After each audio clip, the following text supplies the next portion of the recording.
नमस्ते। आज का हमारा टॉपिक है मानव श्वसन तंत्र। तो देखिए, श्वसन क्या होता है? जब हम ऑक्सीजन को अंदर लेते हैं और CO2 को बाहर छोड़ते हैं तो इसको हम क्या बोलते हैं? श्वसन बोलते हैं ना। जितने जीवधारी होते हैं वो क्या करते हैं? श्वसन की क्रिया करते हैं। जितने भी जीवधारी होते हैं इनके क्या होते हैं? विभिन्न जीवों के श्वसन अंग, सरीसृप, पक्षी और स्तनधारी, इनका जो श्वसन अंग होता है वो क्या होता है? फेफड़े। केंचुआ का क्या होता है? त्वचा। जलीय जीव, जितने भी जलीय जीव होते हैं, मछली वगैरह, उनके क्या होते हैं? गलफड़े, वो गिल्स के जरिए से सांस लेते हैं। मेढक त्वचा और फेफड़े। कीट जो है ट्रेकिया से श्वास नली सांस लेता है, ठीक। और भ्रूणावस्था में स्तनधारी पक्षी, सरीसृप, गर्भस्थ व आबाल कोशिका। तो देखिए, हम जो आज पढ़ रहे हैं किसके बारे में पढ़ेंगे आज? स्तनधारी हो या फिर आपके पक्षी हो या फिर सरीसृप, वो क्या करते हैं? सभी फेफड़ों से सांस लेते हैं, ठीक है। तो आज जो हम इन्हीं के बारे में पढ़ेंगे। तो जो हमारा टॉपिक है वो क्या है? मानव श्वसन तंत्र, ह्यूमन रेस्पिरेटरी सिस्टम। देखना, मनुष्य के श्वसन तंत्र में वे सभी अंग शामिल हैं जिनके माध्यम से शरीर में वायु का आदान प्रदान होता है।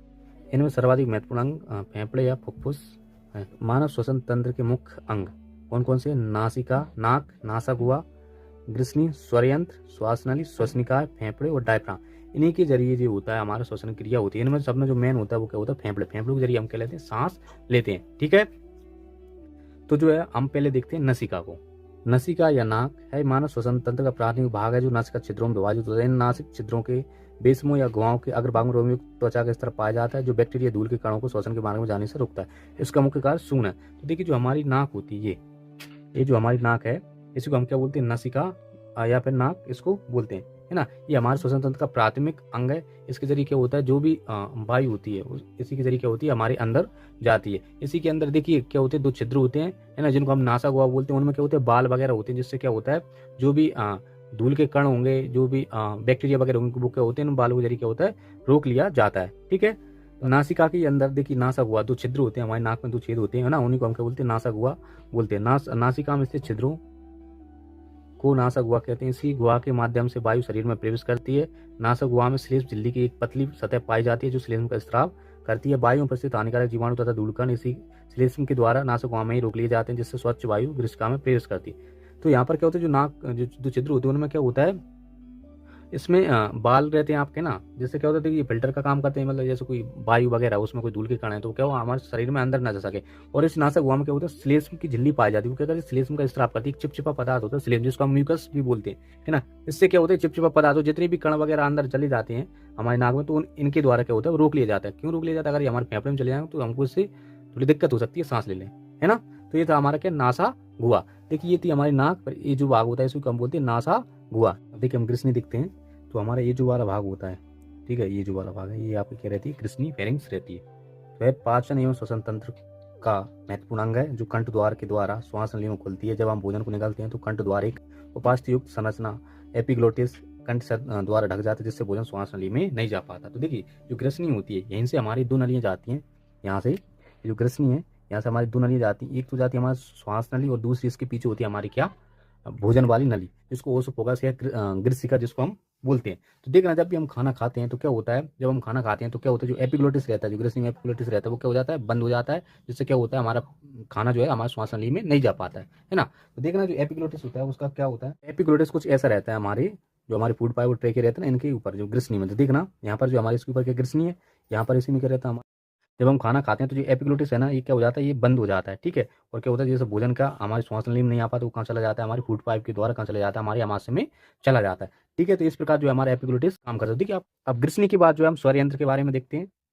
तो ये देखिए, स्वर यंत्र के बारे में पढ़ते हैं। है ग्रसनी को श्वास नली से जोड़ने वाली 2 इंच लंबी संरचना होती है। तो देखिए, आपको जो स्वर यंत्र दिख रहा है यहाँ से, इसका काम क्या होता है? इससे जो हमारी आवाज निकलती है ना, हमारी जो आवाज का निर्माण होता है वो कहाँ से होती है? वो यहीं से इस कंठ के द्वारा ही होती है ना। ये 2 इंच लंबी क्या होती है? एक संरचना होती है। ये 2 इंच का होता है हमारा कंठ। ये लड़कियों में क्या होता है? थोड़ा छोटा होता है, लड़कों में क्या होता है? बड़ा होता है।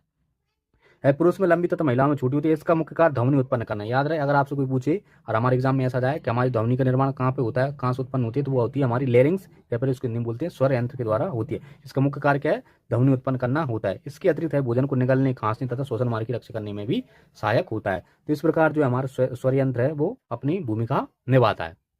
इसके बाद जो है हम देखते हैं ट्रेकिया। तो देखिए, हम ट्रेकिया के बारे में देखते हैं कि जो आपको यहाँ से ये जो दिख रही है आपको, ठीक है, ये इसको क्या बोलते हैं? हम ट्रेकिया या श्वास नली बोलते हैं। यह एक मजबूत नली है जो हवा को फेफड़ों तक पहुंचाती है। तो हमारी जो हवा होती है वो कहाँ से आती है? फेफड़ों में कहाँ से जाती है? हमारी ट्रेकिया या श्वास नली के द्वारा ही जाती है। उपास्थि से निर्मित होती है। उपास्थि की होती है, ये हड्डियों से थोड़ी कमजोर होती है, नरम हड्डियां आप इनको बोल सकते हो। इसकी लंबाई 10 से 11 सेंटीमीटर होती है। तो ये जो रहती है हमारी जो ट्रेकिया, सांस लेने की कितनी लंबी रहती है, 10 से लगभग 11 सेंटीमीटर तक ये होती है। इसके द्वारा क्या होता है, एक ही काम रहता है, इसके द्वारा क्या होता है, हवा जो है इसके द्वारा क्या होता है, हमारे फेफड़ों में चली जाती है। हाई कंठ के पश्च भाग से प्रारंभ होकर बक्ष गुहा के मध्य तक फैली रहती है। ओके, तो ये रहती है हमारी क्या, श्वास नली। ठीक है, ये वाली। इसके बाद जो है ट्रेकिया जो है दो नलियों में विभाजित हो जाती है, जिनको हम क्या बोलते हैं, श्वसनी बोलते हैं। तो आपको ये जो दिख रही है दोनों, ये जो आपको दो नलियां दिख रही हैं, इनको हम क्या बोलते हैं, श्वसनी बोलते हैं। तो देखिए श्वसनी, इनका कार्य क्या होता है वो देखते हैं हम। अब जो हमारी श्वास नली है वो किस में जाके बढ़ जाती है, दो नलियों में जाके बढ़ जाती है, जिसको हम बोलते हैं श्वसनी, है ना। तो देखिए श्वसनी के क्या कार्य होते हैं, श्वास नली बक्ष गुहा में पहुंचकर दाएं और बाएं दो प्रधान श्वसनियों में विभाजित होकर फेफड़ों में प्रवेश करते हैं। तो देख रहे हैं यहाँ पर जो आपको जो श्वसनी दिख रही है क्या होता है, ये किससे जुड़ी होती है, हमारी ट्रेकिया जुड़ी होती है। फिर जो विभाजित होकर दो नलियों में विभाजित हो जाती है, यहाँ से एक नली जो होती है हमारी दाएं फेफड़े में, दूसरी जो वाली होती है बाएं फेफड़े में जुड़ जाती है। ठीक है, श्वसनी श्वास नली तथा फेफड़ों को जोड़ने का कार्य करती है। इसकी क्या करती है, हमारे फेफड़ों को जोड़ने का कार्य करती है। इससे क्या होगा, देखिए यहाँ से वायु आई, ठीक, तो वायु क्या होगी, यहाँ भी जाएगी और यहाँ भी जाएगी। तो किसके द्वारा जाती है, वो हमारी श्वसनी के द्वारा जाती है। श्वास नली तथा फेफड़ों को जोड़ने का कार्य करती है। श्वसनियां फेफड़ों में श्वसनिकाओं में विभाजित हो जाती है। देखिए आपकी जो श्वसनी होती है वो आगे चल के किस में विभाजित हो जाती है, जो हमारी श्वसनी होती है वो किस में विभाजित हो जाती है, हमारी श्वसनिकाओं में विभाजित हो जाती है। तो देखो यहाँ तक तो आपको कहते हैं श्वसनी। अब यहाँ पर जो आपको देखो ये संरचना दिख रही है, ये पीला पीला सा आपको ये दिख रहा होगा, ये देखो, ठीक है, ये जो आपको जो नलियां दिख रही है ये क्या है आपकी, ये आपके श्वसनिकाएं। ठीक है, जिन्हें कूपिका वाहिना कहते हैं ना, इनको हम क्या बोलते हैं, श्वसनिकाओं को हम क्या बोलते हैं, कूपिका वाहिना भी बोलते हैं।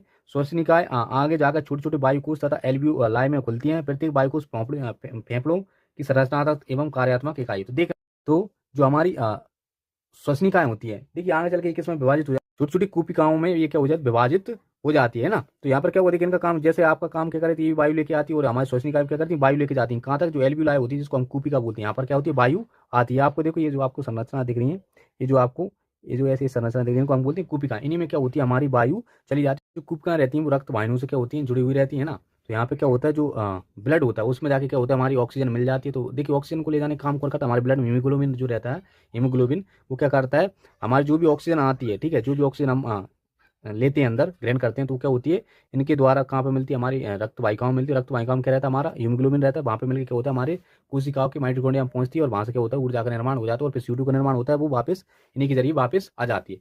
ठीक है, तो इस प्रकार जो होता है हमारी श्वसनिकाएं का कार्य रहता है ना। और इसी प्रकार क्या रहता है, हमारी जो कूपिका इनका कार्य रहता है। तो हमारी जो फेफड़ों की जो संरचनात्मक एवं कार्यात्मक इकाई, मतलब हमारा फेफड़ा किससे मिलकर बना है और ये किससे कार्य करता है, तो वो हमारी एक कूपिका है, इसको याद रखना। ठीक है, हमारे शरीर में जितनी भी अंग है उनकी कुछ ना कुछ कार्यात्मक इकाई होती है ना। जैसे हमारे पूरे शरीर का स्ट्रक्चर, हमारा पूरा शरीर किससे मिलकर बना है, कोशिकाओं से मिलकर ही बना है ना। अब अगर फेफड़ों का पूछे तो फेफड़ों में किससे मिलकर बना है, कूपिकाओं इसकी क्या है, संरचनात्मक इकाई है, एल्वियोलाई। ठीक है, उसके बाद जो है हमारी श्वसन क्रिया जो होती है पूर्ण हो जाती है। अब देखिए, अब हमारा जो है क्या, फेफड़े। अब जो हम फेफड़ों के बारे में देखते हैं, फेफड़े फेफड़े एक युग्मित अंग हैं जो बक्ष गुहा में स्थित होते हैं। ठीक है, यह श्वसन का मुख्य अंग है। तो हमारे श्वसन का मुख्य अंग कौन सा है, वो है हमारे फेफड़े, जहां पर O2 तथा CO2 गैसों का आदान प्रदान होता है ना। हृदय से फेफड़ों तक अशुद्ध रक्त फुफ्फुस धमनी द्वारा पहुंचाया जाता है, तथा फेफड़ों से हृदय तक शुद्ध रक्त फुफ्फुस सिरा द्वारा पहुंचाया जाता है। तो ये जो रहता है हमारा क्या रहता है, फेफड़ों का वर्क रहता है, भी हमारा बहुत महत्वपूर्ण अंग, हमारी मदद करता है सांस लेने में। तो देखिए जब हम सांस लेते हैं तो ये क्या हो जाता है, ये सीधा हो जाता है। ठीक है, ऐसे अभी यहाँ पर आपको इस कर्व से में दिख रहा है, ये क्या हो जाता है, सीधा। जब हमारे फेफड़े फूलती है ना, हवा भरती है, तो क्या होता है, ये सीधा हो जाता है। ठीक है, और जब हम क्या करते हैं, सांस छोड़ते हैं, तो ये क्या करता है, ये धक्का देता है हमारे फेफड़ों में। क्या लगाता है, धक्का देता है ना, पुश करता है। जिससे क्या होगा, जो हमारी ऑक्सीजन जो भी हमारी जो हमारी गैस भर गई फेफड़ों में, CO2 गैस वगैरह, इसको बाहर निकालने में क्या करता है, ये मदद करता है। तो देखिए डायफ्राम के बारे में देखिए, डायफ्राम एक पेशी संरचना है, ये है ना, है मनुष्य को श्वास लेने और छोड़ने में मदद करता है।